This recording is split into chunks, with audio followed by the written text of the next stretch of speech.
শুভ সকাল আমার প্রিয় বন্ধুরা, তোমরা সবাই কেমন আছো? আশা করি সবাই ভালো আছো। আমিও মোটামুটি আছি তোমাদের আশীর্বাদে, প্রভুর আশীর্বাদে। রিমি রূপা চ্যানেলে সকলকে জানাই স্বাগত, অনেক অনেক ভালোবাসা। যারা এখনও চ্যানেলটি সাবস্ক্রাইব করনি অবশ্যই সাবস্ক্রাইব করে পাশে থেকো, পাশে থাকা বেল আইকনটি প্রেস করে দিও। দেখো মানু উঠে গেছে, আমিও উঠে গেছি। আজকে মানু 3 জায়গায় পড়া মানে অনেকটাই বুঝতে পারছো ব্যাপার। তারপর আবার স্কুলে যাব, সকালবেলা 2 জায়গায় পড়ে স্কুলে যাব, তারপরে আরেকটা জায়গায় যাব, ভিডিও অফিসে যাব। সব কাজ তাড়াতাড়ি করছি আমি। সব বাসি কাজ সেরে বাসি নাইটি ছেড়ে নিলাম। মানুকে এখন থেকেই শেখায় যে বাসি জামা কাপড় ছাড়তে, যতটা পারি শেখায়। যেহেতু মানুষ আজকে সকাল সকাল উঠে গেছে, 6টার মধ্যে উঠে গেছে, উঠে বাথরুম সেরে এসে আমি বললাম তাড়াতাড়ি বাসি জামাটা ছেড়ে নাও। তা মানু এদিকে বাসি জামা কাপড় ছাড়ছে, আমি এদিকে বিছানা চাদরটা তো একদিন আগেই পাল্টিয়েছিলাম, বালিশের ওয়ারটা আজকে পাল্টিয়ে নিলাম। বিছানা গুছিয়ে তাড়াতাড়ি যাব চা করতে, আর রান্না করব, স্কুলে যেতে হবে। মানু তাড়াতাড়ি ফ্রেশ হয়ে বাসি কাপড় ছেড়ে ও ক্রিম মেখে নিল। আমি বললাম ক্রিম মেখে নাও, তাড়াতাড়ি পড়াতে চলে আসবে। আমি এদিকে চলে গেলাম চা করতে। বাসি জামা কাপড়গুলো বাইরে একবারে কলপারে ভিজিয়ে থুয়ে এসি, পরে শুকাবো। তা আমি এসে দেখছি যে মানু হচ্ছে রেডি হয়ে গেছে। একদম তাড়াতাড়ি পড়তে বসে যাও, আমি চা করে নিয়ে আসি। মানুও বললো আমি চা খাবো, আর ডিম সিদ্ধটা পরে বসাবো। তা 3 জনের জন্য চা করে নিয়ে এসি, বাবাকে চা দিয়ে আসলাম, আমরাও চা খেয়ে নিলাম। শুভ সকাল সবাইকে। সবাই কেমন আছো? আশা করি সবাই ভালো আছো। মানু তো আজকে 6টায় উঠে গেল বললাম। তা হচ্ছে ওই এখন এই যে একটা স্যার পড়িয়ে বেরিয়ে গেল, আমি ওই দিক দিয়ে ডাল আর বেগুন ভাজা করলাম, স্কুলে তো যাব।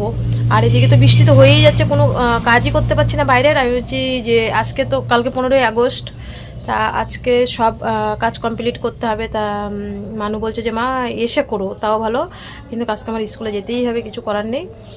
এখন ওই যে বৃষ্টিটা একটু কমেছে, এখন আবার মানুকে পড়াতে আসবে। এদিকে বাবা যাবে বলছে বাজারে, আমাকে বলছে দোকানে বসতে। আমি যে তাহলে তাড়াতাড়ি যাও, 10-15 মিনিটের মধ্যে আসবে, আমি আছি। মানুকে আবার এখনই পড়াতে চলে আসবে ঘরে আর কি। 8টা বেজে গেছে। আমার ওদিক দিয়ে ডাল আর বেগুন ভাজা করেছি, আর কিছু রান্না করিনি। এটা খাক, পরে এসে ডিম টিম ভেজে দেবো আর কি। তারপরে রাত্রিবেলা গিয়ে আবার যা খুশি তাই করবো।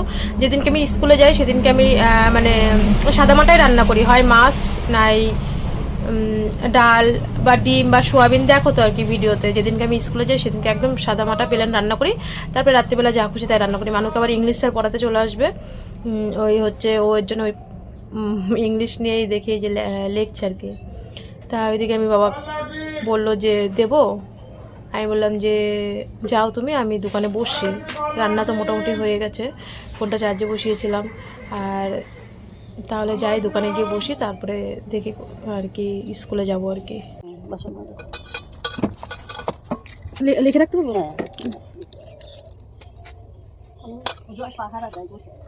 পাইছি মানে জয় মানে কিছু নেবে নাকি? দোকান থেকে গিয়ে তাড়াতাড়ি দাদু নাতনিকে ভাত দিয়ে দিলাম। ভাত দিয়ে আমি রেডি হয়ে গেলাম, বেরিয়ে পড়বো। বেলা হয়ে যাচ্ছে, 2 জায়গায় যেতে হবে। তো বন্ধুরা এই যে আমরা রেডি হয়ে গেছি, স্কুলে রওনা দিচ্ছি। স্কুলে যাই আরও মানে আর কি একটু আরও কাগজপত্রের জন্য যেতে হবে অন্য জায়গায়। তা সব কিছু কাজগুলো কমপ্লিট করে রেডি করি। ওর তো স্কুলে যেতেই হবে, ওর দরকার আছে, আর আমারও আরও কাগজপত্রের জন্যে, আর 2জনই তো যাব। তাহলে চলো স্কুলে যাই। যেতে যেতে তোমাদেরকে সব বলছি। ও হচ্ছে ওই যে হ্যাঁ, তা ওই আর্ট পেপার আরও কী কী কিনবে তাই আর কি বলছে। আমি কী কী কিনবো তোমাদেরকে দেখাবো। ওই যে আর্ট পেপার কিনবে। হ্যাঁ বললা, এর ভিতরে বললা বাসা করছে। তা বাবা আবার যাওয়ার সময় আজকে মানুকে টাকা দিচ্ছে, বলছে দাদু আমাকে কত 20 না 30 টাকা দিয়েছে, পয়সা দাও। আমি যদি স্কুলে যেতাম তখন তো আমার রোজ মানে গাড়ি ভাড়াটা লাগতো, তা বলতো তখন তো দিতে, এখন তো তুমি দাও না। তাই দাদুর থেকে অনেক দিন পরে পয়সা নিল। আমি মানুকে বলেছিলাম যে স্কুল ড্রেস পরে যেতে, ও বলছে আমি যেদিনকেই বেরোই ঘর থেকে, স্কুলেই তো যাওয়ার জন্য বেরোই, ড্রেস পরি, আমি তো জামা পরে বেরোতে পারি না, একমাত্র ভেলুরে যেদিনকে যাই সেদিনকেই জামা পরে বেরোই। তো এগুলাম ঠিক আছে, আজকে তো দরকারি কাজের জন্য বেরিয়েছি। তো এখানে এসে ডকুমেন্টস সব জেরক্স করে নিলাম।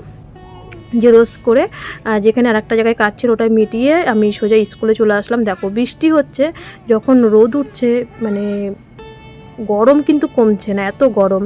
তাই স্কুলে গিয়ে আমরা আমাদের কাজ মিটিয়ে অনেকক্ষণ বসেছিলাম, তার মধ্যে আবার ভীষণ জোরে বৃষ্টি নেমে গেছে। তো বেরিয়ে তো কিছু করতে পারবো না। আর কাল মানে অনুষ্ঠানের জন্য আর কি 15ই আগস্টের জন্য স্কুলে আর কি কাজ সাজানো হচ্ছিল, সেখানেও একটু ছিলাম। তারপরে ম্যামদের সাথে কথা বলছিলাম, প্রায় অনেকটা সময় ছিলাম। জোরে বৃষ্টি হচ্ছিলো, মানুষকে তো ভেজানো যাবে না, এর জন্য বেরোয়নি। ম্যাডামরা যখন ক্লাস ঘন্টা ওই পিরিয়ডে যে ক্লাস হয়, ম্যাডামরা আসার পরে ওখানে গল্প করছিলাম মানুর ব্যাপারেই আর কি। কম্পিউটার ম্যাডামের সাথে অনেকক্ষণ কথা বললাম। এখানে আমাদের প্রায় বেরোতে অনেকটা লেট হয়ে গেছিলো, 2 ঘন্টা মতন ছিলাম স্কুলে। তারপরে মানুর 9-এর যে ক্লাসের মেয়েরা ছিল, ওদের সাথে যে দেখছে সেই তো জিজ্ঞাসা করে, রিমি কেমন আছিস, রিমি কেমন আছিস, একটাই স্কুলে আসলে একটা কথা। তা সব মেয়েদের সাথে কথা বলছিলাম, মানুর ক্লাসের মেয়েদের সাথে। তা এখান থেকে সব কাজ মিটিয়ে এবার বেরোবো, দেখি হালকা হালকা একটুটা বৃষ্টি কমেছে। আমি বললাম কি চলো মানু, অনেক তো 2 ঘন্টা তো হয়ে গেল, এবার একটু হালকা হালকা বৃষ্টি হচ্ছে, চলো। তা আমরা গাইঘাটা বাজারে আস্তে আস্তে, স্কুল থেকে হেঁটে আস্তে আস্তে কমে গেছে। তা মানু এখানে কিছু জিনিস নেবে, এই দোকানটার থেকে নেবে ভেবেছিল, কিন্তু এই দোকানটা বন্ধ। এই দোকানটা আর কি ভালো রঙের জিনিস মানুষ তো জানোই পড়াশোনার মানে রঙের জিনিসটা ওর একটু বেশি পছন্দ করে, যদিও এখন আঁকা টাকা সবই তো বন্ধ, তোমরা সবটাই জানো, কিছু করার নেই। তা পাশের দোকানটার থেকে ও আর কি যেই জিনিসগুলো বলছিল সেগুলো নেই, তবু কিছুটা কাজ মেটানোর জন্যে আমি আর কবে বেরোবো, ও আর বেরোতে পারবে না।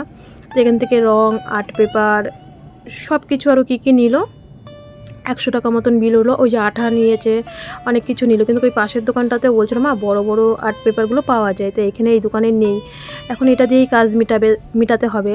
মানু জানো তো এই যে রঙগুলো নিয়েছে, তোমরা আগের দিন দেখেছো, মানু একটা আমি রঙের বাক্স এনে দিয়েছিলাম, তার মধ্যে সব রকম কালার ছিল না, 4টে না 5টা ছিল। তো ও এখান থেকে আবার রঙ নিয়ে নিল। ওই ছোটো ছোটো জিনিসগুলো ভীষণ মানে আনন্দ পায়, ছোট্ট ছোট্ট জিনিস।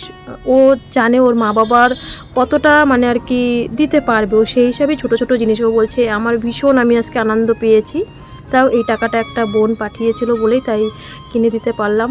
দেখো এইটুক তো পড়াশোনার জিনিস তো আমাদের তো কিনে দিতেই হবে। এই যে 15ই আগস্টে ও কোনো স্কুলে অনুষ্ঠানে থাকতে পারবে না, এখানে থাকলেও আমার অনুষ্ঠানে অবশ্যই ও দেখতেও কি করতো না করতো, কিন্তু কত সেটা থাকতে পারলো না, কিন্তু এইটুক শক্ত আমাদের দিতেই হবে। ও বলছে আমি এত খুশি, এই যে ওকে কোনো খাবার কিনে দিই না বাইরে বেরিয়ে, ওর যে এই রং কিনে দিলাম, আর্ট পেপার কিনে দিলাম, আঠা কিনে দিলাম, ও কিন্তু এতে বলছে আমি এত খুশি। ও বলছে তা ও চায়, কিন্তু সেটা হয়তো আমি কয়েকদিন পরে দিই, আমার যখন সামর্থ্য হয় তখন। তা বাড়ি এসে তাড়াতাড়ি আমি হাত পা ধুয়ে আগে নাইটিটা ছেড়েই ওদেরকে আগে খেতে দিয়ে দিলাম। মানুর আবার এক্ষুনি পড়াতে চলে আসবে, আজকে 3 জায়গায় পড়া, 2 জায়গায় পড়ে গেছে, আবার এক্ষুনি পড়াতে আসবে দুপুরবেলা করে। তা আমি ভিডিওটা পোস্ট করে নিলাম এসে, আগে ওদেরকে খেতে দিয়েছি, খেতে দিয়ে মানুকে লেবুর রস করে দিয়েছি, করে দিয়ে ভিডিও পোস্ট করে তারপরে আমি কাজ করতে এসেছি। কারণ তোমরা জানো, তাও তো মানুকে 1টার মধ্যে ভাত দিতে পারিনি, প্রায় 2টো বেজে গেছে। স্কুল থেকে আসবো তারপরে তো দেবো, স্কুলে তো দরকার, আবার আরেকটা জায়গায় গেছিলাম, দরকারের কাজে গেছি কাগজপত্রের ব্যাপারে। তো এগুলো তো করতে হবে জানো তো, মাঝে মধ্যে না একটু মনে হয় মানে একলা আমার ভীষণ ক্লান্ত লাগে, যে আর পারি না একা কতক্ষণে করবো। এই যে বাড়িতে একটা কাপ যদি বাইরে থুয়ে যায় সেখানেই পড়ে থাকবে, তাই ভাবি আজকে যদি বাপি থাকতো, কাজের ছুটির ফাঁকেও কিন্তু একটা দিন হলেও কাগজপত্রগুলো ও বের করতো, সেগুলো কিন্তু আমার সব একাই করতে হয়। মাঝে মধ্যে ওটাই আর কি ক্লান্ত লাগে, তাছাড়া কিছু না। আগের দিন আমি অঞ্চল থেকে এসে মানুর বাপির সাথে ঝগড়া করেছি, আমাকে কমেন্টে তোমরা বকা দিয়েছো যে রাজীব ভাইয়ের সাথে ঝগড়া করো না। ওই আর কি মাঝে মধ্যে আসি তো, ওই এক কথায় 2 কথায় বোঝোই গরিবের সংসারে একটু টুকিটাকি আর কি অশান্তি হয়। তা ওই ফোনে আর কি এসে আমি আর কি একটু ঝগড়া করেছিলাম ওর সাথে, মানে একজনের রাগ আর একজনের উপরে ঝেড়েছে। ওই যে ট্যাক্স কেটেছি, ট্যাক্সের রসিদটা দেয়নি, ওখানে একটু রাগারাগি করেছি, অনেকটা টাইম আমার নষ্ট হয়েছে, 2 ঘন্টা। মেয়ের এদিক দিয়ে ভাত দিতে লেবুর রস ওই দিনকে দিতে পারিনি, ওটাই আর কি ও ফোন করেছিল, কি একটা কথা বলেছিল, তাই সেই কথার পৃষ্ঠে কথা আর কি বেরিয়ে গেছিলো। তারপরে আবার কতক্ষণ নিজে একাই কান্না করে তারপরে গিয়ে আবার যে না আমার তো কাজ করতে হবে, আমার তো লড়তে হবে। তা যাই হোক, এদিকে মানুকে টিউশনি পড়াচ্ছে মাস্টারমশাই এসে, আর আমি এদিকে সব কাজগুলো এখন সেরে নেবো। বাসন দুপুরবেলা খেয়েছি, বাসনগুলো ছিল, তারপরে জামা কাপড় বিছানার চাদরগুলো এখন ধুয়ে দেবো, যেহেতু সকালে বৃষ্টি হয়ে গেছে, দুপুরবেলার বৃষ্টি আসেনি, যা শুকাবে, না হলে পরে সন্ধেবেলা ঘরে আর কি মেলে দেবো, না ধুলে আবার থেকে যাবে। আর মনসা পুজোও চলে এসছে, আর বেশি লেট নেই, কাচাকুচি ঘর এখনও বড় ঘর ঝাড়া হয়নি, শুধুমাত্র রান্নাঘরটা ঝাড়া হয়েছে, এখনও কোটো মোটোগুলো ধুইনি, ঝুড়িমুড়িগুলো সব ধুতে হবে, সব কাজই পড়ে রয়েছে। আজকে প্রায় 1 মাস ধরে তোমরা বলো, সেই নগরুকরায় মানুষ ডাক্তারের কাছে, কল্যাণীতে, তারপরে এই পরীক্ষা গেল, আমার অঞ্চল বিডিও অফিস করে করে মানে ঘর আমি ঠিক করে গোছাতেই পারছি না। ঘর নোংরা মানে ভালোভাবে যে একটা পরিষ্কার পরিচ্ছন্ন করতেই পারছি না, ল্যাপাপুছি কিছুই করতে পারছি না। তা ভাবছি যে না, যখন মনে হয় তখন স্নান করব, আগে সব কাজ শেষ করব, তারপরে সব কিছু করব। আমিও কিন্তু স্কুল থেকে এসে ভাত খেয়ে নিয়েছি, যে না খেলে কাজ করতে পারবো না। তা বাসনগুলো মেজে ফেললাম, এখন হচ্ছে ওই ঝুড়িগুলো মানে সবজি রাখার ঝুড়িগুলো ধোবো, আর এই জামা কাপড়গুলো কাচবো। আর সেরকম কোনো কাজ নেই, ঘর উঠান ঝাড় দেওয়া হয়ে গেছে। উঠান ওই বৃষ্টি তো হয়েছে, হালকা হালকা একটু পাতাগুলো পড়েছিল, ওইটাই ঝাড় দিয়েছে, আর কিছু করিনি। তো এখন তো আমি যদি এই কাজগুলো না করতাম আমার বসেই থাকতে হতো, কারণ ঘরে ঢুকতে পারবো না, মাস্টারমশাই আছে, ওকে পড়াচ্ছে। তা আমি তাহলে সব জামাকাপড়গুলো কেচে নিই, এই বুদ্ধি করেই আমি সব জামাকাপড়গুলো ভিজিয়ে দিয়েছি। জামা কাপড়গুলো কাচা হয়ে গেলে আমার আর কোনো কাজ থাকবে না। তা আমি এইদিকে কাজ করতে করতে মাস্টারমশাইও চলে গেছে আর কি পড়িয়ে, 1 ঘন্টার বেশি তো পড়ায় না। সব মাস্টারমশাই তো তবুও আর কি অনেকক্ষণ পড়ায়, আর ওদের তো একটা টাইম থাকে, 1 ঘন্টার বেশি পড়ায় না। তো জামা কাপড়গুলো মেলে আমি হচ্ছে স্নান করে নিয়েছি। আমি আর কোনো বিকালের কাজ ছিল না, তো একবারে বেশ স্নানের আগে সব সকালবেলা যতই একবার মানে স্নান করি, কিন্তু সেই দুপুরবেলা কাজ করতে করতে কিন্তু সেই ভিজেই যায়। তাই বিছানার চাদরটা ওই পাশে আর মেলে নিই, যে এখনই তো সন্ধে লেগে যাবে, ওই পাশে মেলবো না, সামনেই মেলি, এইভাবে রেখে দিই, জলটা ঝরুক, পরে ঘরে মেলে দেবো রাত্রিবেলা শোয়ার আগে, আর তারপর তো কালকে মেলেই দেবো। তা আমি হচ্ছে স্নান করে একটু বসে ফোন দেখছিলাম, তখন প্রায় 4টে 4:30 বাজে। তো দিদি এসেছিলো, মানে আমার যা আর কি, পাশের বাড়ি ওই টুকির মা আর কি। দিদি এসেছিলো, আমার ওই ভাসুরের ছেলে আমার অ্যাকাউন্টে টাকা পাঠায়, তো তা দিদি বলছে যে রূপা টাকাটা তুলে এনে দেবা, দীপ টাকা পাঠাবে। একদম ঠিক আছে, কারণ দিদির তো মাজা যন্ত্রণা, দিদির ভীষণ জ্বর আর কি, আর আমার অ্যাকাউন্টেই টাকা পাঠায়, কারণ আমি দৌড়ে তাড়াতাড়ি তুলে এনে দিতে পারি, দিদির অ্যাকাউন্টে পাঠায় না। তো এসে বলছে দীপ টাকা পাঠাবে, রূপা তুমি তুলে এনে দিতে পারবে? আমি বললাম হ্যাঁ, কেন, তোমার সুবিধা অসুবিধা তো আমরা এক জায়গায় থাকি, আমাদের তো দেখতে হবে। তো দিদির সাথে প্রায় আধা ঘন্টা 1 ঘন্টা গল্প করছিলাম। দিদির আর কি ক্যান্সার হয়েছে, তাই কলকাতায় এখন কেমো দিচ্ছে, এইসব কথা নিয়েই আর কি 1 ঘন্টা মতন গল্প করলাম। তা দিদি এদিকে চলে গেল, আমি এখন একটু চা করব, চা খাবো। তা মানু দুধটা আগে জাল দিয়ে তারপরে ওকে দুধটা দিয়ে আমি চা খাবো। তো আমি একটু চা খেয়ে, বাসনগুলো তো তখন মেজে রেখেছিলাম, গোছানো হয়নি, আর না গোছালে কিন্তু কাজের সময় বাসনগুলো পাওয়া যায় না। তা আমি সন্ধে দিইনি, মানু সন্ধে দিল। দোকানে বাবা ধূপকাঠি ধরিয়েছিল, ওখান থেকে মানু এনে ও সারা বাড়িতে সন্ধে দিয়ে হাত পা ধুয়ে মানু এদিকে পড়তে বসে গেছে।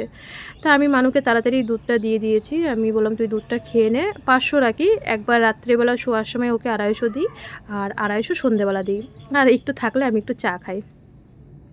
তো এইদিকে সন্ধেবাতি মেয়ে দিয়ে দিল, আর আমি বাসনগুলো মানে গুছিয়ে চা করে নিলাম। মানু দুধটা বিকালবেলা খেয়েছে। মানু এদিকে হাতের কাজের জন্য রেডি হয়ে পড়েছে, ও হাতের কাজ করছে।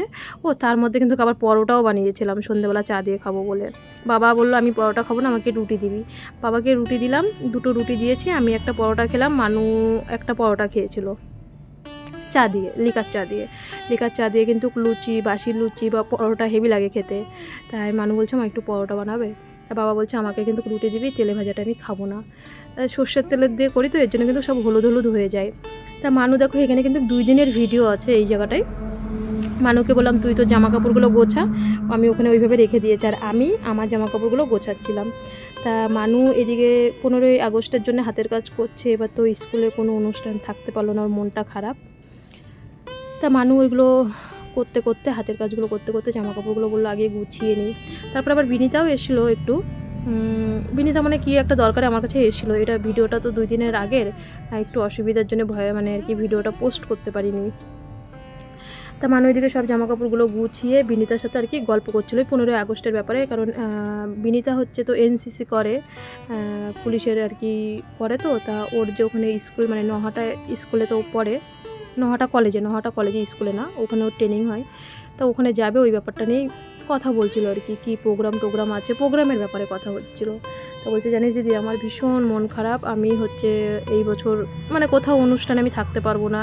তা আমি ওকে এটাই বোঝাচ্ছি, পাগল মন খারাপ করে কোনো লাভ আছে, তুমি যে সবার আশীর্বাদে তুমি সুস্থ থাকো, তুমি সামনের বছরের থেকে সব অনুষ্ঠানে আবার আগের মতন হয়ে যাবে। মানু থ্যালাসেমিয়া বলে যে একবার 15ই আগস্টে মানু স্কুলে অজ্ঞান হয়ে গেছিলো, কিন্তু তবুও ও সাহস করে জোর করে যায়। তো এইদিকে দেখো মানু হাতের কাজগুলো বানাচ্ছে, হাতের কাজ বানানো না তো মানে দেখো কত জিনিসপত্র, এগুলো আবার ধুতে হবে, এই একবার জল এনে দাও, একবার এই এনে দাও, একবার সেই এনে দাও, এরকম করতে থাকে সন্ধ্যা থেকে। তো ওইদিকে আমি আবার রান্না বসিয়ে দিয়ে এসেছি, রান্না করতে হবে, আর ও একা একাই হাতের কাজগুলো করছে পড়াশোনার ফাঁকে ফাঁকে। আমার মনে হয় মোবাইল দেখার থেকে হাতের কাজ করা ভালো। আর এখন তো পুরোপুরি প্রায় আজকে 2 বছর 2.5 বছর হয়ে গেছে ড্রয়িং করা একদম বন্ধ হয়ে গেছে। তবু মাঝে মধ্যে যে এই ফোন টোন না দেখেই হাতের কাজগুলো করাটা কিন্তু আমার মনে হয় ভালো আর কি। তা বলছে দাও মা আমি কাজগুলো সব কমপ্লিট করি। আমি বললাম, ও বলছে আমি এগুলো ঘরে সাজিয়ে রাখবো। তোমরা আজকের ভিডিওতে কমেন্ট করেছিল যে দিদি ওই শিববাড়ি মেলায় গেছিলাম, মানুষের জন্য কী ক্লিপ এনেছি তোমাদের দেখানো হয়নি। এই যে আমি ভিডিও অফিস মাঝখানে একদিন ভিডিও চাইনি, ভিডিও অফিসে গেছিলাম, অঞ্চলে স্কুল, আজকে প্রায় 1 মাস ধরে আমি বাড়ির বাইরে ওই নগরুকরা মানুষকে ডাক্তার দেখাতে গেলাম, কল্যাণী ডাক্তার দেখাতে গেলাম, পরীক্ষা গেল, এই অঞ্চল ভিডিও অফিস, মানে ডকুমেন্টস জোগাড় করতে করতেই আমার মানে একদম আজকে গিয়ে একটু খামা দিলাম। আমি মানুষকে বলছি আজকে ক্ষমা দে, আর বাইরে আমি বেরোবো না, আমার একদম বাইরে বেরোতে ইচ্ছা করে না। ঘরে সব কিছু গুছিয়ে আমার বাইরে এসে না সব কিছু করতে, সবাইকে টাইম টু টাইম খাবার দাবার ওদের দুজনকে দিতে দিতেই আমার আর ভালো লাগে না। তা তো সে তোমাদের আর দেখানো হয়নি। 2টো পাখা এনেছিলাম, আর মানুষজন এই দেবো এই ক্লিপটা এনেছি। এই ক্লিপটা 30 টাকা নিয়েছিল। তা মানু একটা ক্লিপ এনেছি তো ওর পছন্দ হয়নি, ও ভীষণ মানে ক্লিপ ভালোবাসে। তাই বলছি দেখ তোর চুল পুরো ঝাঁকড়া হয়ে গেছে, তা তোর যেই ক্লিপই দিস দেখা যায় না, যেই ক্লিপগুলো আছে ওইগুলো দে, আর এটা দে, এটা তাও একটু বড় আছে, চুল আর একটু বড় হোক, তারপরে তোকে আরও সুন্দর সুন্দর ক্লিপ কিনে দেবো। একটা এনেছি পছন্দ হয়নি, ওই দোকানের ভিডিও করেছি, বলছে এই ক্লিপ আনোনি কেন? আমি আরে ওই ক্লিপগুলো ছোট ছোট, তোকে এইসব ক্লিপ দিলে চুল পুরো ঢেকে যায়, ক্লিপ আর দেখা যায় না। তো এই ক্লিপটা এনেছিলাম 30 টাকা, আর এই পুতুলটা এনেছিলাম 50 টাকা দিয়ে। মানুষ এই যে আজকে যে দেখলে, আজকে তো ভীষণ খুশি অটোর মধ্যে, ও যে এইসব জিনিসপত্র বানালো, দেখায়নি এখনো, শুকায়নি, আরও অনেক কিছু বানিয়েছে। এখন পুরো ভিজা, বললো মা এটা ধরো নাই দেখো, ও আর কি ফটো তুলবো, ও তোমাদেরকে দেখাবে, তা পুরো এটা ভেজা তো। তা এখনও এই জিনিসগুলো কিনেছে, ভীষণ আনন্দ, মানুষ ভীষণ আনন্দ, মানে ওর ছোট ছোট জিনিসগুলোই, ও ছোট থেকেই ও বেশি বড় জিনিস আমার কাছে আশা করে না, ও জানে যে আমাদের গরিব ঘরে জন্ম হয়েছে, মা বাবার সেরকম দেওয়ার মতন সামর্থ্য নেই, ছোট ছোট জিনিসগুলোতেই ও ভীষণ খুশি। এই পুতুলটা এনে দিয়েছিলাম, 50 টাকা নিয়েছিল, আর এই ক্লিপটা, এই আর 2টো ক্লিপ আনলে বেশি খুশি হতো, আনিনি বলে রাগ করেছিল, একটু গুমরা। প্রথম দিন বলছি ক্লিপ মাথায় দেবো না, আনার পরের থেকে 3 দিন ধরে এই ক্লিপই খোলে না। তাই বলছি দেখ এই ক্লিপ যদি ভাঙে আমি আর কিনে দেবো না, তুই ক্লিপ পরেও মাথায় দেখি রাত্রিবেলা শুয়ে থাকিস। তা হাসছে। আগে যখন মানুষ ছোট ছিল, আমাদের ওই বাড়ির থেকে কেউ যদি আসতো, যেই আসতো আমার বাড়ি বেড়াতে, আমার বোন বলো, তখন তো আমার বোন বা দিদির মেয়েরা খুব আসতো, খুব, যখন মানুষ খুব ছোট 2-3 বছর বয়স, মানে যেই আসুক ওর জন্য নেল পালিশ আনতে হতো, 5 টাকা দামে 10 টাকা দামে 3-4টে নেল পালিশ আনতে হতো, মানে এত খুশি হতো নেল পালিশ আনলে। আর নেল পালিশ না আনলে মানে সেই রকম রেগে যেত, মানে যে নেল পালিশ না আনবে তারা আমাদের বাড়িতে ঢুকতেই দিত না। ছোটোবেলায় ওর নেল পালিশের খুব পছন্দ ছিল, দিনের মধ্যে 100 বার পরতো, প্রায় অনেক বছর, ছোটোবেলায় না 7-8-9 বছরও যখন বয়স ছিল তখনও, এখনও মানে নেল পালিশ শুধু বিএমটি হয়েছে বলে পরতে পারে না। আমার ওই একটা খয়েরি কালার আর একটা বেগুনি কালার নেল পালিশ আছে, তাও মাঝে মধ্যে পায়ে পরে, আমি পরতে দিই না, কারণ কেমিক্যাল দেওয়া থাকে তো নেল পালিশে, তা এখন পরে না। নালে যখন ও তোর নামে বলছি, তুই যখন ছোটোবেলায় দিদা, তারপরে হচ্ছে প্রিয়াঙ্কামণির মা যখন আসতো, নেল পালিশ না আনলে তো তুই বাড়িতেই ঢুকতে দিতি না। তাই খুব ভালো ছিল, কমলা, সবুজ, হ্যাঁ সেই মানে আনকমন কালার নেল পালিশের, মানে টক টক টক টক করবে, তাকিয়ে থাকার মতন। আর যে না নিয়ে আসবে আমার মা কাকিরা, বাড়িতে ঢুকতে দেবে না তাদের। নেল পালিশ আনোনি আগেই বলবে, সবাই যখন ফোন করে বলতো কি আনবো মানি তোর জন্য, বলতে কি যে নেল পালিশ আনবো, আর কিচ্ছু না। ওই 5 টাকা দামের 3-4টে নিয়ে আসতো, তখন 5 টাকা, এখন তো 20 টাকার নিচে নেল পালিশ নেই, তখন 5 টাকা দামের নেল পালিশ ছিল, 10 টাকা দামের ছিল, 5 টাকা 10 টাকা দামের নিয়ে আসতো। আর ওর বাপিকে, তখন তো আমাদের গাড়ি টাড়ি ছিল, ওর বাপি বাড়িতে থাকতো, মানে দিন রাত 24 ঘন্টা বাজারে নিয়ে যেত, বাজারের উপর দিয়ে স্কুলে আসতো। ওর বাপি যদি আনতে যেত কোনো সময় গাড়ি করে, ওই রাস্তায় দাঁড় করিয়ে গাড়ি দাঁড় করিয়ে আবার মানে নেল পালিশ কিনে নিয়ে তারপরে আসতো। আগে ছিল ওর নেল পালিশের বায়না, আর এখন হয়েছে ওর ক্লিপের বায়না। তারপর টুকির সাথে যেত, মানে আগে বললাম না, এখন তো সব দিদিদের বিয়ে হয়ে গেছে। যখন ছোট ছিল মানে তখন অনেকটা আনন্দ মজা, তারপরে ওই দিক দিয়ে আমার দিদির মেয়েগুলো সব বিয়ে হয়ে গেছে, শ্বশুরবাড়ি চলে গেছে, ওই সবার ছোট, তাই ওরাও ওরকম নেল পালিশ নিয়ে আসতো। আর এখন হচ্ছে ক্লিপ পাগল, এতগুলো ক্লিপ জমিয়েছে, এখন হচ্ছে ক্লিপ পাগল। তা যাই হোক, এই হচ্ছে কথা। তা দেখো, তোমাদের সাথে কথা বলতে বলতে আবার এসে বলছে আমার নামে কী নিন্দাবান্দা করছো। আমি বললাম এই তো কী নিন্দাবান্দা করছি, সত্যি মানুষ যে অল্পতে এত খুশি। এই যে ওকে আজকে রং আর্ট পেপার কিনে দিয়েছো, যে মানে গাড়ির মধ্যে অটোতে এত আনন্দ পাচ্ছে। বলছে আমার কোনো খাবার তো কিনি না, একটু ফলই আনি, তাছাড়া তো কিছু খাবার বাইরের খাবার খায় না। আমি খালি ওকে বোঝাই মা আর 6টা মাস এরকম করে প্রত্যেক দিন ওকে বোঝাই। ও বলছে আমি বাইরের ফুচকা বিরিয়ানি কিচ্ছু খেতে পাচ্ছি না। হ্যাঁ, আমি বলছি আর 6টা মাস, আমরা তো এত বছর ধরে কষ্ট করছি। তো এইদিকে দেখো সব কিছু গুছিয়ে বাসনগুলো কলপারে ধুয়ে এসি, মাজবো রাত্রিবেলা খাওয়া দাওয়ার পরে। আর জামা কাপড়গুলো তাড়াতাড়ি এখান দিয়ে মেলে দিলাম, পুরো ভেজা, সেই যে দুপুরবেলা ধুলাম। এদিকে আমি আজকে রান্না করেছিলাম ডিমের তরকারি, দেখো অনেকটা করে ফেলেছি, বুঝতে পারিনি। পরে এখান থেকে ডিমের তরকারি কিছুটা আমি কণাদিকে দিয়ে দিয়েছিলাম, ডিম আমলেট করে তরকারি করেছি। আমি আর রাত্রে ভাত খাইনি, ওই যে পরোটা চা খেয়েছিলাম, দেখছি আমার পেট ভর্তি, 2টো পরোটা খেয়েছিলাম আর চা খেয়েছিলাম। আর ওদেরকে ভাত দিয়ে কিছুটা তরকারি ছিল, আমি আবার কণাদিকে ডেকে নিয়ে আসলাম যে দিদি তরকারিটা নিয়ে যাও। ভাতও ছিল, দিদি বললো না আমার ভাত আছে, তোর ভাত দিতে হবে না। তো আমি দিদিকে তরকারিটা দিয়ে দিলাম। আমরা যেটাই মোটামুটি রান্না করি কণাদিকে দিয়েই খাই সবসময়। যাই হোক বন্ধুরা, ভিডিওটা আজকে এখানেই শেষ করছি। সবাই ভালো থেকো, সুস্থ থেকো, আবার দেখা হচ্ছে। আর সত্যি একটু দৌড়াদৌড়ির জন্য আমি ঠিক মতন ভিডিও দিতে পারছি না, কিন্তু চেষ্টা করব। আজকে শেষ হলো দৌড়াদৌড়ি করার, আশা করি আর এর মধ্যে ঠাকুর করে যেন কিছু না হয় কারুর, যাতে আমার না বেরোতে হয়। যেন কোথাও যখন বেরোয় না আমার ভীষণ কষ্ট হয় এক জায়গার থেকে এসে কাজ করতে। সবাই ভালো থেকো।